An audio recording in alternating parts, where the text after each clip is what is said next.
안녕하십니까. 오늘은 2월 27일 금요일입니다. 우리 기도로 시작하도록 하겠습니다. 하나님 감사합니다. 저희를 이렇게 예배 자리로 모이게 해주셔서 하나님, 저희가 오늘 또한 하나님의 말씀을 읽고 들으며 묵상할 때 하나님 저희와 함께하여 주시옵소서.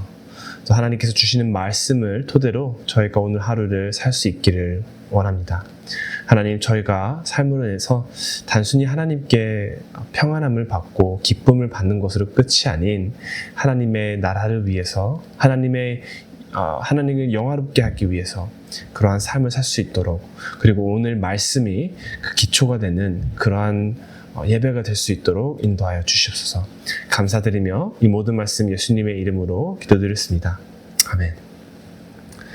네, 오늘 찬송은요, 찬송가 569장 선한 목자 되신 우리 주, 우리 다 같이 부르도록 하겠습니다.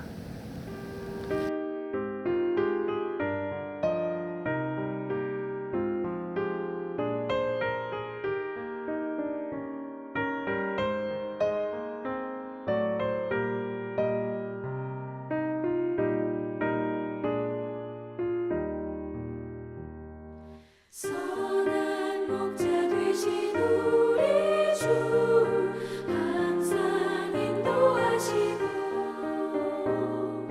푸른 풀밭 좋은 곳에서 우리 먹여주소서.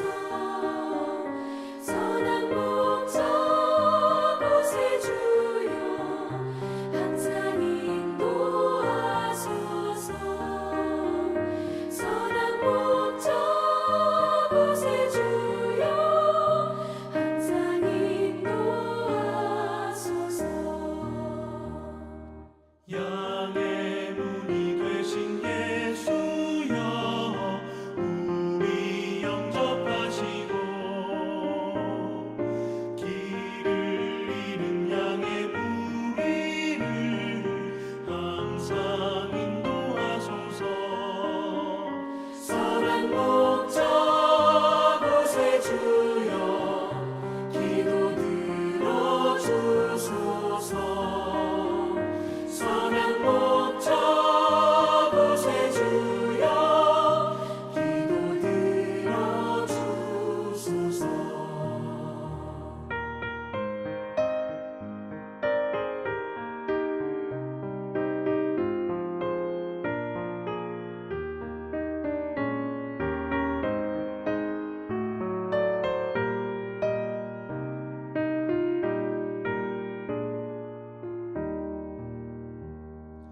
흠이 많고 약한 우리를 용납하여 주시고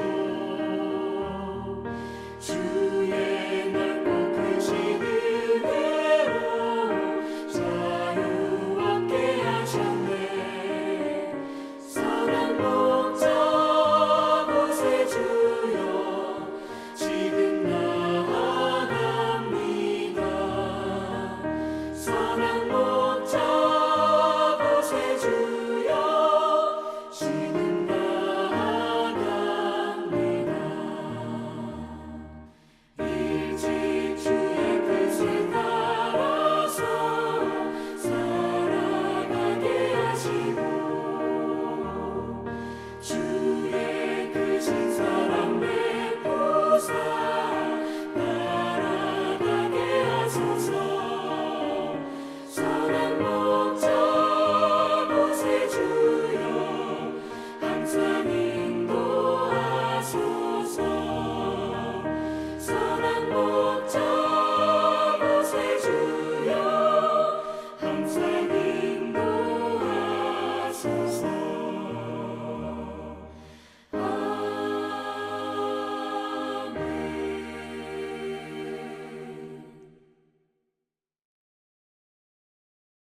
오늘 하나님께서 주시는 말씀은 마태복음 18장 10절부터 20절입니다. 마태복음 18장 10절부터 20절. 우리 다 같이 한 목소리로 읽도록 하겠습니다. 삼가 이 작은 자 중에 하나도 없인 여기지 말라. 너희에게 말하노니 그들의 천사들이 하늘에서 하늘에 계신 내 아버지의 얼굴을 항상 배옵느니라. 너희 생각에는 어떠하냐? 만일 어떤 사람이 양 100마리가 있는데 그 중에 하나가 길을 잃어버리면 그 99마리를 산에 두고 가서 길 잃은 양을 찾지 않겠느냐? 진실로 너희에게 이르노니 만일 찾으면 길을 잃지 아니한 99마리보다 이것을 더 기뻐하리라. 이와 같이 이 작은 자 중에 하나라도 잃는 것은 하늘에 계신 너희 아버지의 뜻이 아니니라. 내 형제가 죄를 범하거든 가서 너와 그 사람과만 상대하여 권고하라. 만일 들으면 내가 내 형제를 얻는 것이요. 만일 듣지 않거든 한두 사람을 데리고 가서 두세 증인의 입으로 말마다 확증하게 하라. 만일 그들의 말도 듣지 않거든 교회에 말하고 교회의 말도 듣지 않거든 이방인과 세리와 같이 여기라. 진실로 너희에게 이르노니 무엇이든지 너희가 땅에서 매면 하늘에서도 매일 것이요 무엇이든지 땅에서 풀면 하늘에서도 풀리리라. 진실로 다시 너희에게 이르노니 너희 중에 두 사람이 땅에서 합심하여 무엇이든지 구하면 하늘에 계신 내 아버지께서 그들을 위하여 이루게 하시리라. 두세 사람이 내 이름으로 모인 곳에는 나도 그들 중에 있느니라. 아멘. 2010년 칠레 산호세 광산에서는요 33명의 광부들이 지하 700m 아래에 갇히는 사고가 있었습니다. 구조 가능성이 거의 없다고 여겨졌는데요. 시간이 지날수록 희망은 점점 더 사라지는 듯 보였습니다. 하지만 구조팀은 계속해서 포기하지 않았습니다. 수십 번의 실패 속에서도 계속해서 땅을 뚫었습니다. 왜냐하면 단 한 명이라도 살아있을 가능성이 있었기 때문이었습니다. 그리고 결국 69일 만에 상상하기 어려운 시간 끝에 33명 전원이 구조되었습니다. 참 감동스러운 이야기죠. 그러나 사람들은 왜 그런 오랜 기간 동안 광부들을 포기하지 않았을까요? 단 한 사람이라도 살아있을 가능성이 있었기 때문이었습니다. 그 한 사람의 생명이 그만큼 소중했기 때문이겠죠. 그렇다면 하나님께서는 과연 어떠실까요? 오늘 본문에서 예수님께서 바로 이 이야기를 하십니다. 하나님 나라에서는 한 사람이 결코 작은 존재가 아니라는 것입니다. 예수님은 이렇게 말씀하십니다. 10절에 이 작은 자 중에 하나라도 없인 여기지 말라. 여기서 말하는 작은 자는요, 단순히 어린아이만을 의미하지 않습니다. 믿음이 연약한 자, 보잘것 없어 보이는 자, 쉽게 잊혀질 수 있는 자, 그런 사람들이라도 예수님을 믿는다면은 우리는 그 어느 누구도 없인 여기지 말아야 된다라는 것입니다. 그리고 이어서 유명한 비유가 나오죠. 바로 잃은 양의 비유입니다. 양 100마리 중 한 마리가 길을 잃었습니다. 목자는 99마리를 두고 한 마리를 찾으러 갑니다. 솔직히 생각해보면 우리가 계산을 해봤을 때는 조금 비효율적인 것이 없지 않아 있습니다. 99마리나 있는데 그냥 두시지. 확률적으로 보면 손해가 아닌가? 그런데 하나님은요, 그렇게 계산하시지 않으십니다. 하나님은 한 영혼을 숫자로 보지 않으십니다. 14절에 이렇게 말씀하시죠. 이 작은 자 중에 하나라도 잃는 것은 하늘에 계신 너희 아버지의 뜻이 아니니라. 하나님은요, 한 영혼이 사라지는 것을 어쩔 수 없는 일로 넘기시지 않으십니다. 끝까지 찾으십니다. 끝까지 기다리시고 끝까지 붙드십니다. 그리고 하나님이 한 영혼을 사랑하는 방법으로 교회를 택하신 것을 오늘 볼 수 있습니다. 그렇다면 하나님의 나라의 공동체는 이 한 영혼을 어떻게 대해야 할까요? 예수님은 오늘 매우 구체적으로 말씀하십니다. 내 형제가 죄를 범하거든 가서 권고하라. 그리고 너의 말을 듣지 않거든 한두 명을 더 증인으로 데려가서 이야기를 하고, 또 그래도 말을 듣지 않는다면은 교회 전체에다가 고하라라고 말씀하시죠. 자, 여기서 중요한 포인트는 사실 이것입니다. 사랑은 방치하지 않는다라는 것이죠. 우리는 종종 이렇게 생각합니다. 그 사람 인생이지. 내 말 안 들으면은 왜 내가 계속해서 그 사람을 포기하지 말아야 되지? 괜히 관계만 어색해지지. 우리는 종종 그래서 그냥 둡니다. 하지만 예수님께서는 말씀하십니다. 그냥 두는 것은 사랑이 아니다. 진짜 사랑은요, 불편할 때가 많습니다. 왜 그렇지 않습니까? 자녀분들이 잘못된 길로 걸어간다면은 부모님들께서는 그 자녀들을 고치시려고 자녀들은 아마 잔소리를 들릴 수 있겠지만 부모님들은 진실된 마음으로 자녀들이 좋은 방법을 그리고 좋은 선택을 하길 원하는 바람에 그런 말씀들을 하시죠. 그렇지만 그런 말씀들을 하시면 하실수록 관계가 조금 어색해지는 것은 없지 않아 있는 것 같습니다. 그렇지만 그렇다고 해서 부모님들이 해주시는 그런 꾸짖음이 잘못됐다는 것이 아닙니다. 오히려 그러한 것들이 사랑에서 나온다는 것을 부모라면은 다 아실 거라 생각합니다. 말했듯이 진짜 사랑은 때로는 불편합니다. 말해야 되고 다가가야 하고 상대가 싫어할 수도 있습니다. 그래서 어렵습니다. 하지만 목적은 단 하나입니다. 15절에 말씀하시죠. 형제를 얻기 위함이다. 여러분, 이기는 것이 아니고 바로잡는 것이 아니라 회복시키는 것이 주된 목적입니다. 그리고 이것이 사랑입니다. 그리고 예수님은 이어서 놀라운 말씀을 하십니다. 무엇이든지 너희가 땅에서 매면 하늘에서도 매일 것이요.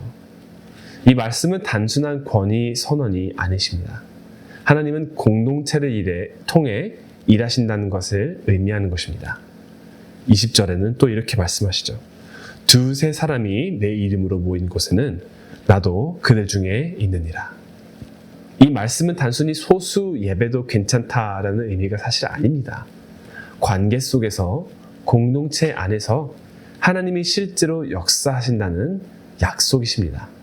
즉, 한 사람을 향한 관심, 한 사람을 향한 권면, 한 사람을 향한 기도, 이 모든 과정 속에서 하나님이 함께 하신다는 것입니다. 하나님은 지금도 우리를 찾고 계십니다. 여러분, 우리는 사람인지라 쉽게 포기한 경우가 많은 것 같습니다. 사람을 포기하고 관계를 포기하고 때로는 자신을 포기하기도 합니다. 하지만 하나님께서는 다르십니다. 하나님은 끝까지 놓지 않으십니다. 한 영혼을 위해 찾아가시고 기다리시고 붙드십니다. 자, 그렇다면은 하나님의 자녀된 우리로서는 어떻게 해야 될까요? 우리들의 차례입니다. 우리는 그 하나를 어떻게 대할 것인가? 여러분은 아마 오늘 선택의 과로에 있지 않나 생각합니다.